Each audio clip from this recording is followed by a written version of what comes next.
بسم الله الرحمن الرحيم.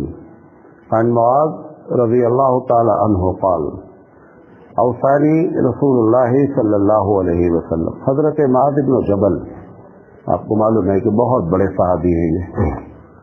فرماتے ہیں کہ اوصانی رسول اللہ صلی اللہ علیہ وسلم، نبی کریم صلی اللہ علیہ وسلم نے مجھے وصیت فرمائی. وصیت ایک تو وہ ہوتی ہے جو آدمی مرنے سے پہلے کرتا ہے، ایک وصیت نصیحت کے معنی میں ہے کہ ہم کو ہمارے نبی کریم صلی اللہ علیہ وسلم نے ان باتوں کی نصیحت فرمائی. بِأَشَرِ کلمات، 10 باتوں کی.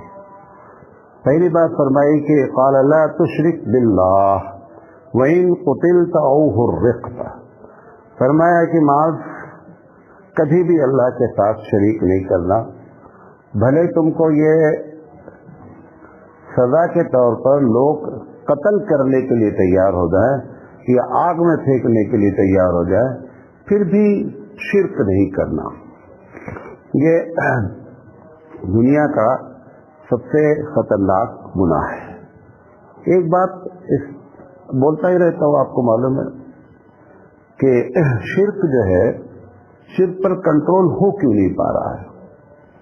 یعنی اتنی خطرناک چیز کہ قرآن مجید کی آیت کا جن لوگوں نے تجزیہ کیا ہے، انالیسس کیا ہے کہ اس کی پوری آیتوں میں کیا باتیں بنیادی طور پہ بتائی گئی ہیں، تو اندازہ یہ ہے کہ 35% آیتیں، یعنی 6666 آیتوں میں 35% آیتیں ایسی ہیں جو شرک کے خلاف بات کرتی ہیں. نبی کریم صلی اللہ علیہ وسلم کی زندگی کا نبوت کے بعد 23 سال ہے. کتنے سال ہے؟ 23 سال ہے. 13 سال آپ مکے میں رہے ہیں اور 10 سال آپ مدینے میں رہے. 23 سال کی زندگی میں 55% لائف صرف شرک اور آخرت اور نبوت پر گفتگو ہوئی ہے. کیونکہ 13 سال نہ نماز کے بارے میں بات زیادہ ہوئی کیونکہ نماز پڑھی نہیں تھی، نہ حج روزہ زکوٰۃ، جتنی بھی چیزیں، قانون، طلاق، نکاح، وراثت، کسی چیز کا ذکر 13 سال میں نہیں ہوا ہے. 13 سال کی ایک بڑی جو محنت ہے اللہ کے رسول صلی اللہ علیہ وسلم کی، وہ اسی ٹاپک پر ہے کہ شرک نہ کیا جائے. تو ادھر قرآن کریم کی اتنی آیتیں، نبی صلی اللہ علیہ وسلم کی زندگی کا، جبکہ یہ وہ ذات گرامی ہے، یہ وہ شخصیت ہے اللہ کے رسول صلی اللہ علیہ وسلم کی قیامت تک کے لیے پوری دنیا کو گائیڈ لائن بھی دینی ہے. قیامت تک کے لیے ایک کانسٹیٹیوشن، ایک دستور، ایک سمویدھان بنا کر کے دینا ہے، عملی شکل میں بھی اور اورلی بھی، زبانی طور پر بھی. اس کے باوجود بھی اس میں کا ایک بڑا حصہ 13 سال کس سے گزر گیا صرف اس بات پر کہ لوگوں شرک نہ کرنا. یہاں تک کہہ دیا کہ اگر تم کو جلا دیا جائے، یہ بھی دھمکی دیں کہ اگر آپ شرک نہیں کریں گے تو جلا دیں گے. تو معاذ بن جبل سے حضور نے فرمایا کہ اس کو بھی برداشت کر لینا، جل جانا لیکن شرک نہیں کرنا. یہ ہمارے پاس جو اس سے سب سے کامیاب پوری دنیا میں جو قوم رہی وہ عرب رہی آج بھی، اور اللہ کے رسول کے زمانے کے بعد سے لے کر کے اب تک سب سے زیادہ کامیاب قوم جو ہوئی وہ کون سی ہوئی؟ وہ عرب قوم ہوئی. عرب قوم کی بنیادی، وہ بھی ہماری طرح انسان ہے، ہم سے زیادہ وہ شرک کرتے تھے، ہم سے زیادہ وہ بت پرست تھے، ہم سے زیادہ ان کے پاس بھی خدا تھے، ایسا نہیں ہے.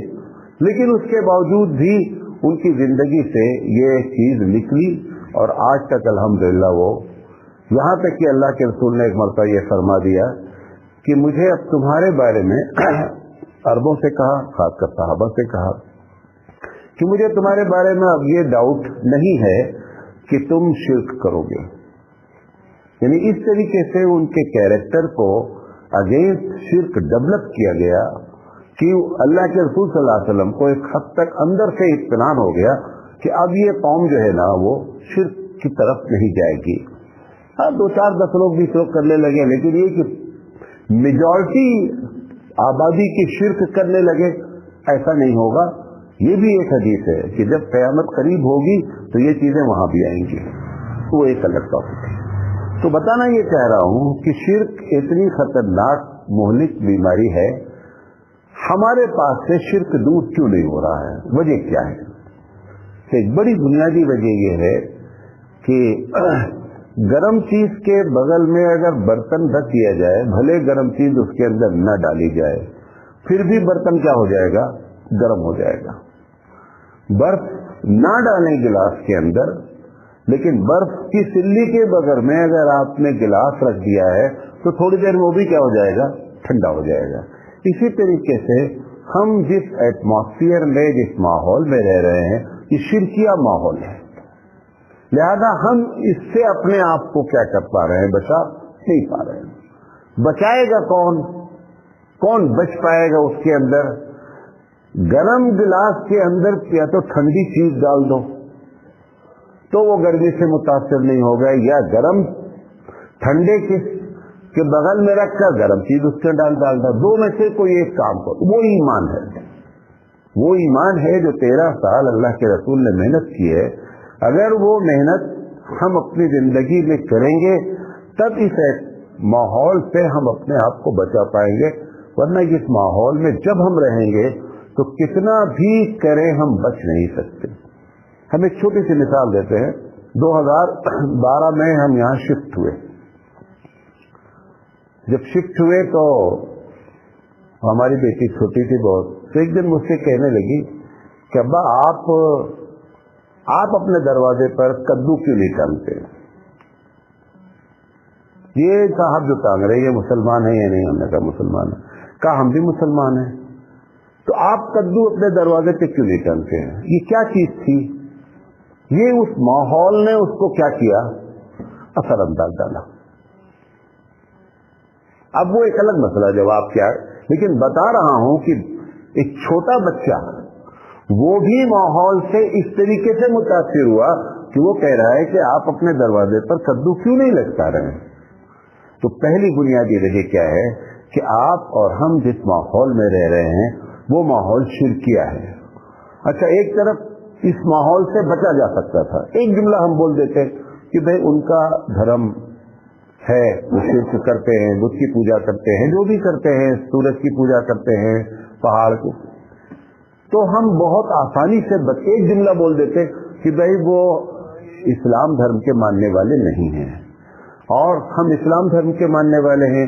تو دھرموں میں خاص کر اس ٹاپک پر اسلام ہر ایک سے اپنی الگ راہ رکھتا ہے، ایک الگ راستہ رکھتا ہے. تو آسانی سے ہم اس ایٹماسفیئر سے نکل سکتے تھے.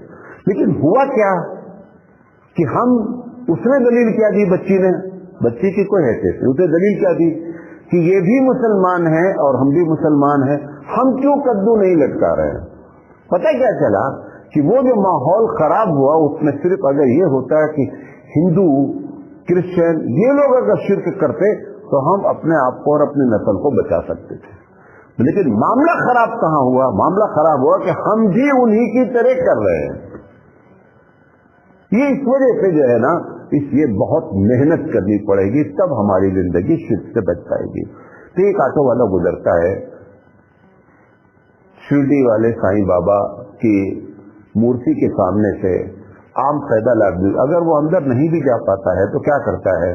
ادھر کا رخ کر کے اپنا ہاتھ جوڑ کر کے جو کچھ بھی کرتا ہے، پڑھاتا ہے یا صرف سر جھکاتا ہے، اس کے بعد 2-4 سیکنڈ کے بعد پھر ہو جاتا ہے. ٹھیک ہے، ہمیں اس پر کوئی اعتراض نہیں ہے. لیکن پرابلم کہاں ہوئی کہ جب مزار روڈ کے کنارے پر سے بندہ گزرا تو اس نے بھی وہی حرکت کیا.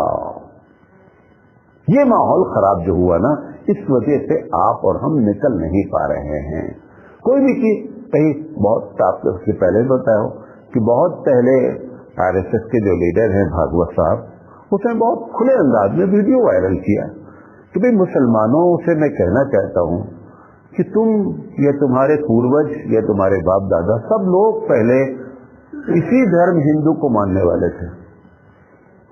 ابھی بھی اس نے یہ بات کہی ملتی جلتی کہ سارے بھارتی جو ہے ان آپس میں ان کی خون سے سب پرانے ایک ہی لوگ ہیں. پھر اس نے چلو اس کو تو ہم بھی مانتے ہیں، یقینی بات ہے اتنے مسلمان تو